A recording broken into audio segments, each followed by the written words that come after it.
What's up, YouTube? I'm going to talk about something a little bit close to home because talk about Final Fantasy XIV because I'm actually on a hiatus from the game myself. I'm taking a break from it, and I saw a video why Zepla is not playing Final Fantasy XIV. I'm like, oh boy, what's happening? I know it's 2 weeks old. And I'm just getting around to it, so I'm gonna do a react for you guys right here and try to figure out what the skinny is and what's going on. So hopefully I don't know if she's quit. I have a feeling. I have a feeling she just took a break. So let's check it out, huh? Let's check it out. It's very strange the way I've felt the past few days, past couple of weeks. This is the first time that there's been a patch for Final Fantasy XIV, small or big, that I didn't log in for.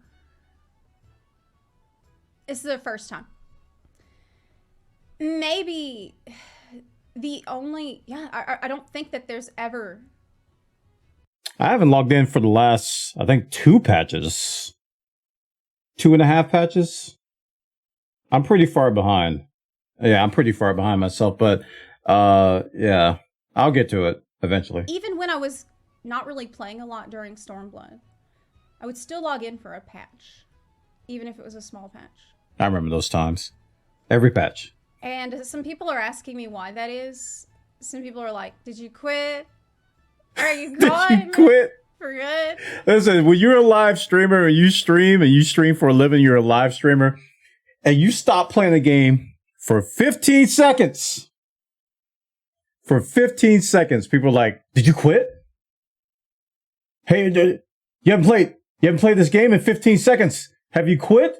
People are hypersensitive to that. I don't know why. Maybe it's a time vortex thing for streamers. Maybe we see things differently from our mantle. But I don't know. But I get where she's coming from, man. People are like, did you quit? No. Definitely not. Definitely not. But I got burnt out. I didn't think it would happen to me. Because Was it top? She did top, right? I think she did the Omega Protocol, which is the latest Ultimate. That fight's a doozy. I played Final Fantasy XIV nonstop, all day, every day, for like 6 or 7 fucking years already. Ooh. Since 2015. I've played all the time. All the time. I think we opened a wound here. I've always been in the game, or at least, logged in, running around. This is the first time where the patch came, and I didn't feel like I need to log in. I don't feel like I've gotta play right now. Yeah. Even though, obviously, I love the Loporrits. They added the Loporrit Beast Tribe. They're adorable little bunnies. They're my favorite Beast Tribe, probably. So I want to do those. Yeah, I just saw today that Final Fantasy XIV is running a Come Back to Eorzea campaign. Basically, if you quit, you can get a few free days to come back, and it's good timing because of that Tomberry suit's calling me, and Loporrit's Beast Tribe is out too. So, but for me, this is business as usual for Final Fantasy. It's like you take breaks, man. You just take breaks, and I've been this way for like the last, I think, 2.5, maybe 3 years. I went hard for like 1.5 years, maybe 2 years in that stretch, but I've been taking, like, after like the first couple of patches, after the main MSQ, you just take a little break, you just take a little breather, and then you're all geared up for the next major expansion that's about to come out. You play a little bit before then. That's what I've been doing, and it's been helping me still like the game. I know some people, they go too far and they end up in a hatred position where they hate the game. Hopefully, I don't know if Zepla's got to that point yet. It doesn't sound like it, but let's keep watching. Quest. I want to do Deep Dungeon at least once with it. Oh yeah, the Deep Dungeon. That's right. But those 2 things alone don't make me feel like I need to drop everything else I'm doing and do that right now. That's the thing about Final Fantasy. It's like all the things she named, you can do them anytime. They're not time sensitive. And they're designed to where they're not tied to like critical gear. So you can do them in 2025 if you want, if the game is around and it'll be fine. So it's like the game doesn't rush you into content. I think that's a compliment to the game. And it's why it's easy to take a break. I don't. It's effortless for me. I don't feel like any pressure to do that right now. And I've been really spending a lot of time since yesterday thinking about why, like what happened to me. Is it just Genshin thirst? No, I don't think Gotcha it's just strong. that. No, I don't think it's just The gotcha is strong. It might be. I don't know. No. I don't know. I think it's normal. Okay. Yeah. All right. I think there's a few different factors at play here. A big one being the fact I just got really burnt out from top. I think this is the Oh, there it biggest is. Yep. one. But before that, The Omega Protocol. That is the latest ultimate that came out, and that fight, I watched it and I was like, I am never doing that ever. I don't care if we got geared to one shot things. Those mechanics in that thing were so just punishing and brutal. It was like you felt bad. It's like you watch somebody get, you watch it like an MMA fight or a boxing fight, and it's like entertaining at first, and then all of a sudden the person it's like they're winning so it's one-sided that it's just like, oh my gosh, throw in the towel. That's enough. Please stop. That's how I felt about top, man. People wiping to P1 thousands of times, multiple hundreds of hours in. They're just still wiping on P1. And I was just like, oh my goodness, please, somebody help them. what had been happening in the past year since the war started. Last year, February, the war started, and I was just moving around a lot. That probably didn't help.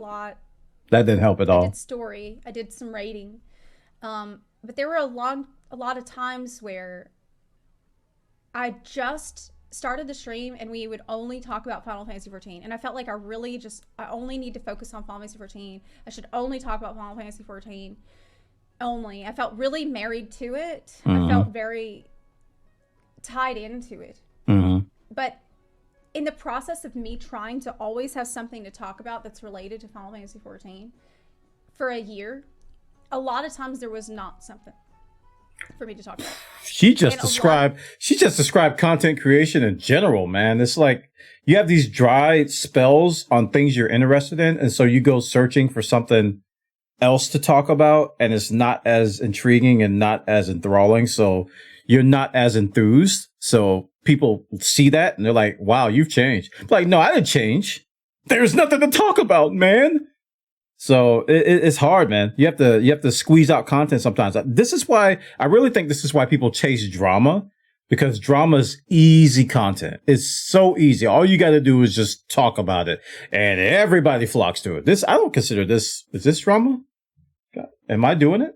A lot of times, especially last fall, when I felt like I felt kind of lost. I felt like, what am I even doing? Mm-hmm. There were times when I would just that happened to me. That happened to me. I spent so much time, like my community in Final Fantasy XIV, we just dwindled to like 1 or 2 people, and I spent so much time trying to get us a free company house, trying to get it decorated, trying to get some events going, trying to get some community events and some camaraderie, and getting some people, pulling our guild together and decorating.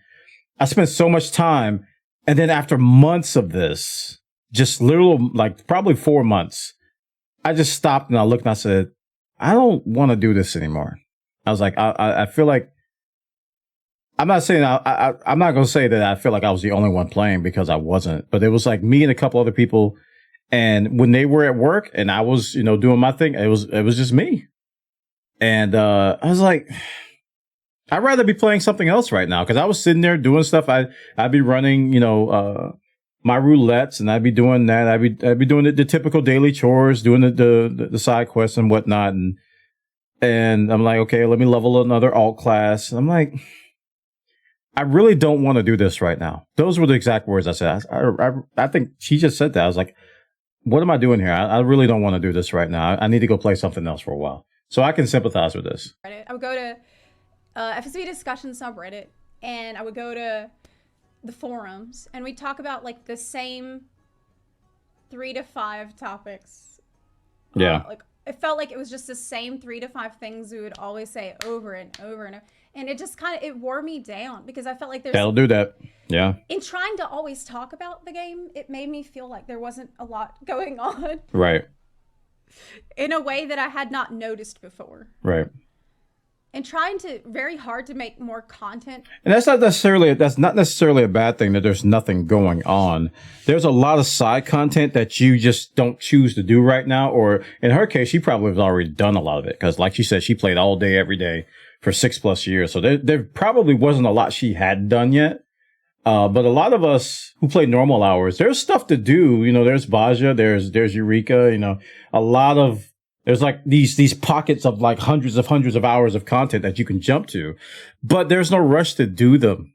You know, it's meaningful content on its own, but you got time to go play something else. And I think that's, we all know that's a design of the game on purpose. They did that on purpose. So you wouldn't be tied to the game like other games out there. All the time about the game, it started to feel, I guess the phrase started to show for me. The cracks started to show. The cracks started to show. And okay. I was tired. Like, it got to a point where people were actually getting mad at me. Like, people were getting upset in the comments of our videos we'd post. Because people are just like, tired of it. I'm tired of it. They're fucking tired of it. People were like, oh, what are we going to talk about today? Are we talking about how Criterion Dungeon rewards aren't good? I'm like, well, yeah, I guess this is what we're going to talk about. And it's just like, it's that misery loves company type of deal. And that's not good for a content creator. You don't want to be in that. I was already burning myself out. Lately, it's just became very, very clear to me. You can't just scrape the bottom of the barrel all the time for a little shred of content. True. But I feel like it happens a lot in FFXIV community. Like, anytime there's any I really think when you stick to one game this long, that's what it comes down to.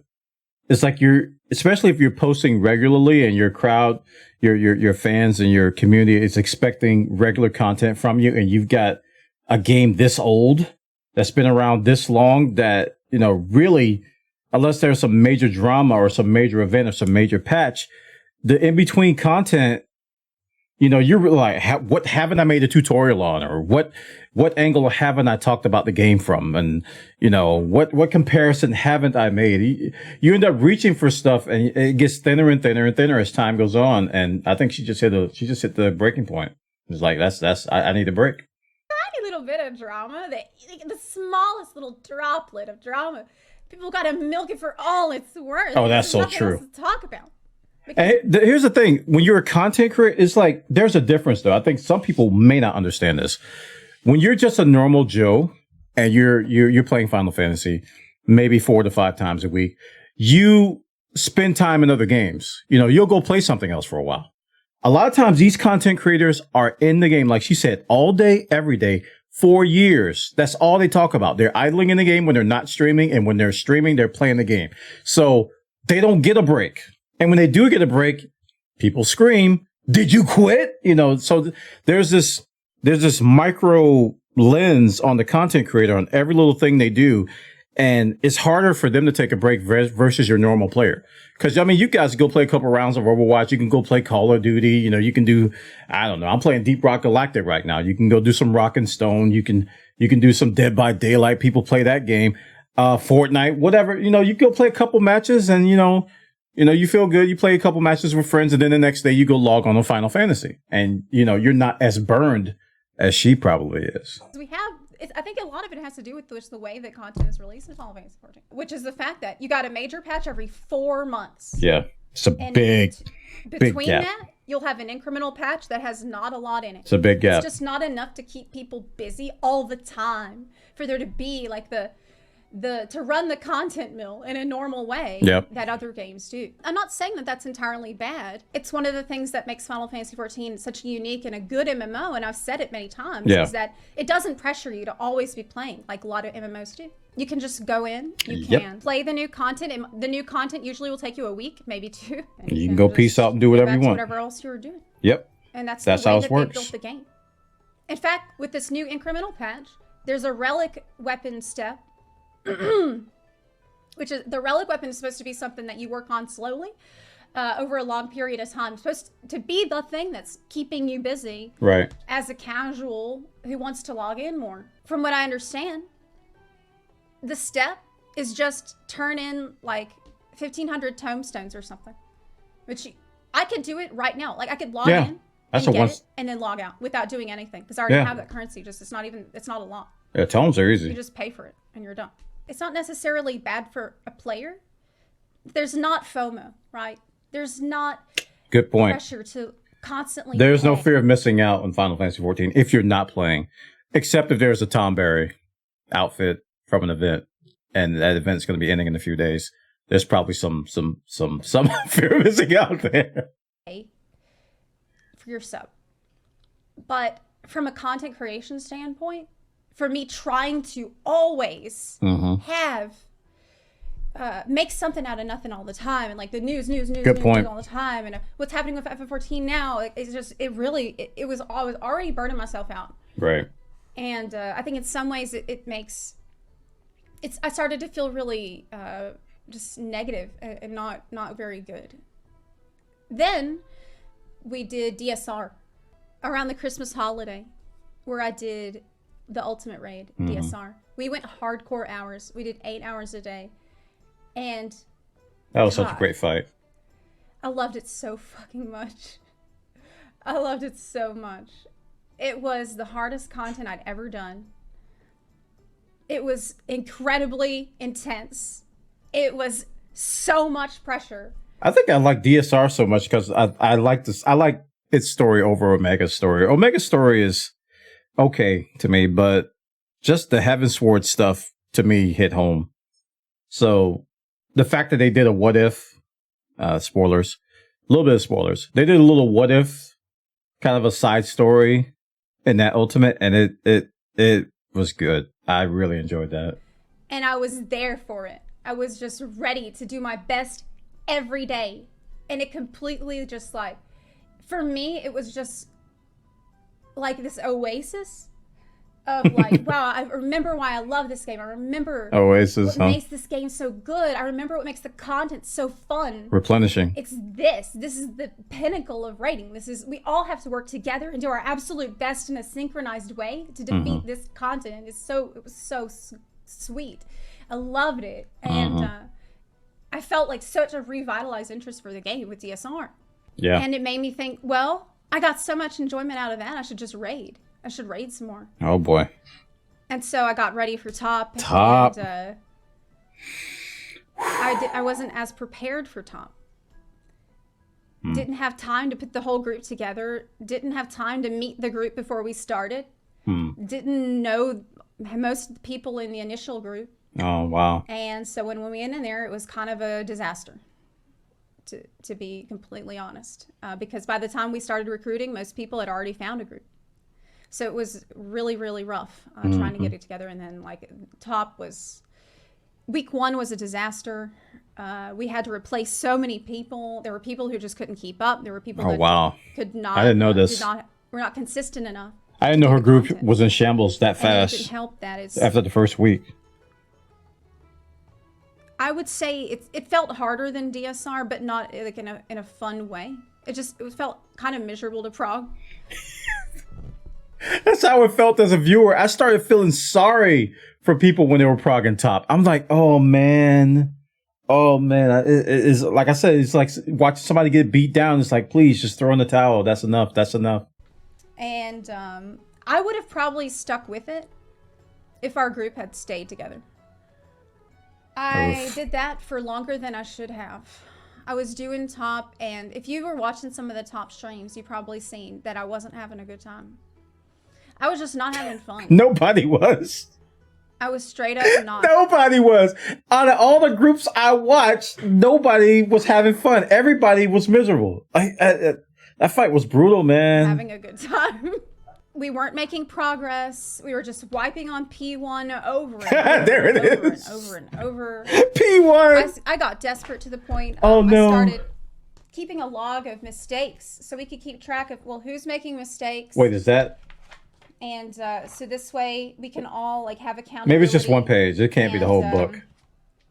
What is the group wiping to? Okay, And it's just okay. people would ask me, well, what's the tally for I thought week? the So I whole doing book this was for you. mistakes. I was like, no. And, I would always keep track of how many mistakes that I've made that caused a wipe every day, day after day after day. Do you see how many pages of this shit there is? Wait. See how many pages? Okay, I was wrong. It is the book. Page after page after page. Oh my gosh. It's like me keeping track of all of it. But I Wow. shouldn't have to do that. Good grief. Okay? I should have known already that was a red flag. You need people in your team that are self-motivated. Yeah, that's and true. they're accountable themselves. Yeah. If you see like my initial thoughts after we cleared DSR, I made like a little video summarizing my thoughts on it. And I actually got some people criticizing that and kind of upset about what I said. Because of course. I said in it that DSR was such an incredible combat experience, such an incredible battle experience that reminded me of why the combat in FFXIV is so good. Because it forces everyone to use all their buttons. It forces the team to work together. You have to do it all. You have to play your best. That's Ultimates in a nutshell. Clear. Yeah. This made me see battle content in the game in a new light. It made me see the rest of the battle content in the game in a new light that I hadn't seen it in before. Everything else is too easy. And compared to that incredible experience that I had. Oh no. Please. Doing the expert roulettes is just not interesting to me. From a combat perspective. No! It's not interesting to me. She's ruined. She's ruined. It's too easy. Was really a face roll. Oh no. You can wipe several times. Like, it's not. She has tasted the sweet nectar of the ultimate difficulty. And I was working on the guide for the new extreme trial. And then she's tasted. Oh my gosh. I can't believe this is happening. She has done ultimates and now everything is too easy. And I have heard the same thing from a lot of other people who have cleared ultimates. And I even heard some people who came over from WoW that said that they didn't realize how good Final Fantasy was until they did an ultimate. So it's very interesting to hear her say that because she's been on a long journey to get to this point and she's done a lot with the game. So the fact that she's hit the pinnacle of like, this is the best this game is going to get. And now I got to go back to this other mundane stuff that I used to think was somewhat difficult, but wow. And we decided That's not to very release interesting. it because you don't need the guide to clear the fight. I was working with Selly. We were going to work together and make a guide. But the guide, we had it all written. Like we had like all the graphics ready. Mm-hmm. And we decided to not post it because you don't need it. You can just go in and have no idea what you're doing and clear the fight without an issue. I play FFXIV for the story and for raiding. Those are the two main reasons that I play FFXIV. The friends of mine that I know that are... Okay, so if you're playing for those two reasons, perfectly fine to take a break right now because there's nothing happening in neither one of those pillars. There's nothing going on with the story. I mean, unless you want to count the Loperous Beast Tribe, and there's nothing going on with raiding. So yeah. Still playing. That sums it up right there. Just waiting for the next patch, or either they're doing the deep dungeon content right now, which I will do eventually, or they are in an FC. They're social players. Right. They are taking screenshots. They're having fun. They're at nightclubs. They're DJing or any of that stuff. I know a lot of people that do that kind of thing, and I'm not interested in that really that much. Right. So for me, I care about story. I care about raids. And there's no raids out right now. Maybe when the Savage tier comes out, that could be fun to do, possibly. Story, I definitely want to do. So that's my priority. That's what I care about. Yeah. There's just nothing in the game right now that I want to do. That like I really feel like I need to do right now. It's pretty cut and dry. I'm not going away. I haven't left. I'm not going to stop playing. I love my character and I love the world of FFXIV. And there are many things that, it's home for me in a lot of ways. But it's been healthy for me to branch out. Okay. Well, that's Zepla on why she's not playing Final Fantasy XIV right now. And it makes perfect sense. I think the last part of that wrapped it up. She's into story and raids and there's nothing going on with stories and raids right now. So, but yeah, everything in between that she talked about, I can relate to. I'm telling you, man. And it's not just with this game. It's been with other games as well. Games that I've spent a long time with, like Elite Dangerous and Warframe. You have these hills and valleys and these peaks and hills and valleys and peaks and hills and valleys and peaks. And, we call them content droughts, but and at the end of the day, it's just a hiatus. I mean, the devs need time to make new stuff. So a lot of times there's not going to be anything to do, especially if you go off and, re-level everything and do other things. And like in Elite Dangerous, while you engineer another ship and you go do some other pillar of the game. And in Warframe, you go level up another frame, you go format 100 times to get the most optimal build. But, you're going to run out of content. But the perspective of a content creator and all of this is very unique. So if you're not a content creator, I urge you to kind of just, try to think outside the box, because a lot of these people, especially with MMOs, they are living and breathing the game all day, every day. And they are just yearning for a break. And then when you don't get that break, you burn out. And when you burn out, you get negative. And then you become the content creator you don't want to be. Great video. Go check it out. I'll put the link in the show description. So thank you so much, Zepla, for that. I mean, that's why I picked this video to talk about, because I am actually taking a break from the game right now for a lot of the same reasons. It's just like, I just want to, take a break and do other stuff and do other things. So, that's great. I want to thank my patrons. Go to patreon.com/Bwana. Thank you so much, patrons. These guys are awesome, and girls. Thank you so much for your help and everything you do. Go to patreon.com/Bwana. We're going to be adding a lot more new stuff. We already have some new features in for our $10 and up plans. And also we're going to be doing some more Discord activities. And we're actually promoting this more and more on our live stream as well, trying to get people to come over to our Patreon so they can support my efforts over here on YouTube and Twitch and everywhere else I do stuff, 3D printing, what have you. Patreon is that all-encompassing bucket where people can help me out and, just keep me going full-time content creation and doing the things that I love. So thank you so much, patrons. I appreciate you all for your support. And that concludes the video. Thanks so much for watching, and I'll see you guys in the next one. Have a great day, morning, evening, afternoon. Take care. Bye-bye.